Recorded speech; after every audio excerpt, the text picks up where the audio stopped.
An interlude of peace. The fairy West. Henry Lawson. I wrote and sang of the bush we never had known in youth in the western land.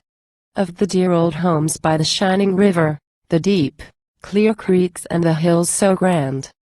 The grass waved high on the flattened siding, the wild flowers bloomed on the banks so fair, and younger sons from the north came riding to vine-clad homes in the gardens there. We wrote and sang, and the Lord knows best. Oh, those dear old songs of the fairy West. We dreamed and sang of the bustling mother, the brick-floored kitchen we saw so clear, the pranks and jokes of the youngest brother, the evening songs of our sisters dear. The old man dozed in the chimney corner, or smoked and blinked at the cheerful blaze, or yarned with the crony, old Jack Horner, who'd known him back in the digging days. We worked and sang, and the Lord knows best. Oh, those dear old homes of the fairy West. By tracks that ran up the granite ridges the children played on their way from school, by the fairy dells and the sapling bridges, and stole a swim in the willowed pool.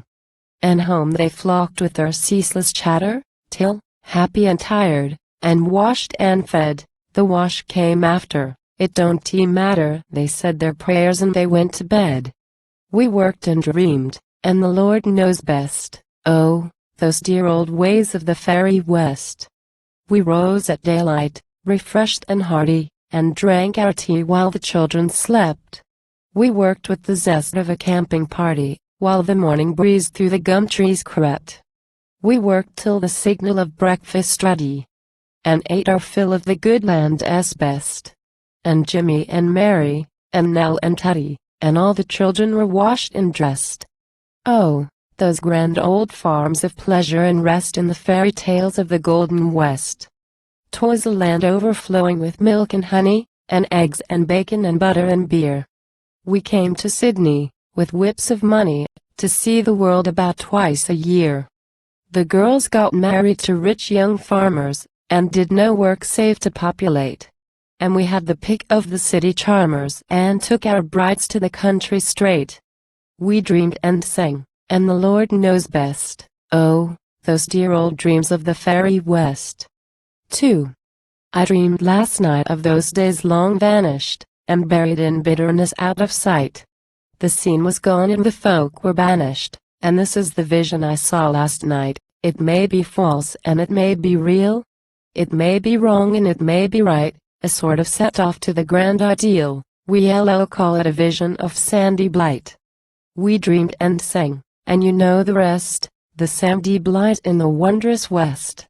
The daylight comes to the skillion window, a hole with never a breath of air, and never a pane of glass to hinder the reek from the pigsty adjacent there. The skillion cowers in the daybreak ghostly, criminal-like, as skillions do. It is fashioned of bark and bagging mostly, and furnished with bark and bagging, too. Swiftly, too swiftly, the light comes creeping round the corners, cobwebby meshed, to the dusty bunk where the boys lie sleeping, gummy-eyed, dirty and unrefreshed. Huddled like monkeys. I am tired of coning rhyme to brighten this cheerful lay, a bang on the slabs of the room adjoining. Get up. Are you gone to lay there all day?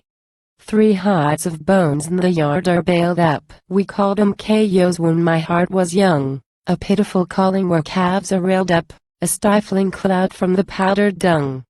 A dusty and sleepy head is boring into the flank of each dusty cow, milk, dust and burrs in the buckets pouring.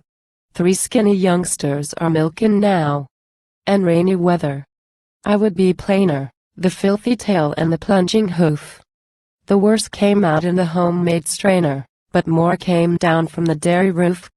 7 cows each, and the calves are podied. The pigs are fed while the boys can creep.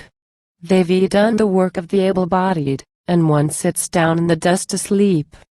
The skimming, and scalding in lukewarm water, and cloudy at that, and the churning done, the hopeless face of the elder daughter, the narrowed mind of the elder son. The sulky scowl of the younger brother, the morning greeting of "You're a fool." The rasping voice of the worn-out mother, "Now get your breakfast and get to school." 3 miles to the schoolhouse, and often more in the sparser districts. It makes me sick. Mountains and rivers and parson and drawer and readin' and writin' and arithmetic, sewin' and singin' and object lessons, spellin', dictation, home lessons too. A bit of religion for all these blessin' s, and home in a hurry to milk the coo. We slaved and sang, and the Lord knows best. Oh, those dear old homes of the fairy west. Peas. I was in Euclid the day I finished me education, and those times dim, my younger brother cleared out to Queensland. 'Twas mountains and rivers that finished him.